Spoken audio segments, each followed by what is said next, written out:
Hi అండి, welcome back to our channel. ఈరోజు నేను వెన్నుండలు చేస్తున్నానండి. దీనికోసం ముందుగా ఒక 2 గ్లాసులు పిండి తీసుకున్నాను. దాంట్లో ఒక 4 స్పూన్ల దాకా వెన్న వేసానండి, ఫ్రెష్ వెన్న.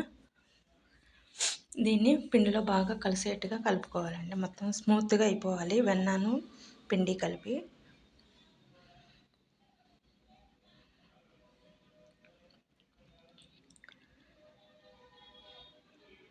ఈ వెన్నుండలు స్వీట్ షాప్లో కన్నా మనం ఇంట్లో చేసుకుంటే చాలా బాగుంటాయండి.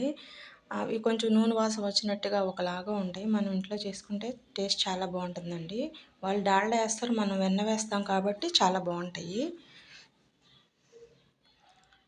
ఇలా వెన్నని పిండిలో కలిసేట్టుగా మొత్తం కలిపేసుకోవాలండి.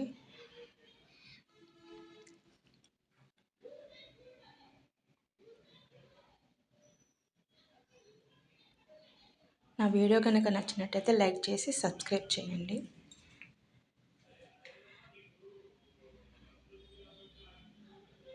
ఇలాగా వెన్నలో పిండి కలిసిపోయింది. వెన్న మొత్తం ఉండలు లేకుండా మొత్తం స్మూత్గా చేసేసుకోవాలి.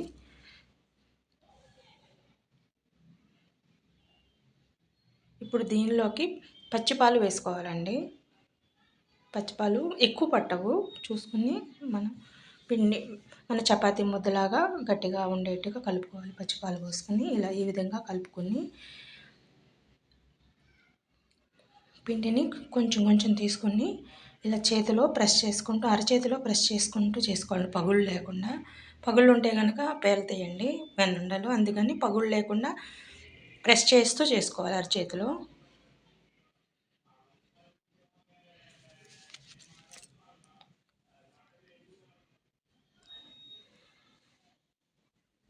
పొడి బియ్యం పిండి అయినా తీసుకోవచ్చు, తడి బియ్యం పిండి అయినా తీసుకోవచ్చు అండి. మనకి ఏది అవైలబుల్గా ఉంటే అది తీసుకుని చేసుకోవచ్చు. ఇలా ఉండలు చేసేసుకొని డీప్ ఫ్రై సరిపడా ఆయిల్ పెట్టుకొని మనం నూనెలో వదిలేసుకుని ఇలా గరిటె ఉంటుంది కదండి, దాన్ని ఇలా బోర్లించుకోవాలండి. లేకపోతే పేలుతాయని భయం. ఇలా పెడితే పేలకుండా ఉంటాయి. ఇలాగా మనకి కావాల్సిన గోల్డెన్ బ్రౌన్లోకి వచ్చేసాక ఇలాగ తీసేసుకోవాలి. ఇప్పుడు నేను ఇందాక 2 గ్లాసులు పిండి తీసుకున్నానండి. దానికి 1 గ్లాసు బెల్లాన్ని తురుముకుని 1/4 గ్లాసు నీళ్ళు వేసుకుని నానబెట్టేసుకున్నాను నేను ఆల్రెడీ. దాన్ని పక్కనే పొయ్యి మీద కూడా పెట్టేశాను, దీంతోపాటు అది కూడా అయిపోతుందని చెప్పేసి.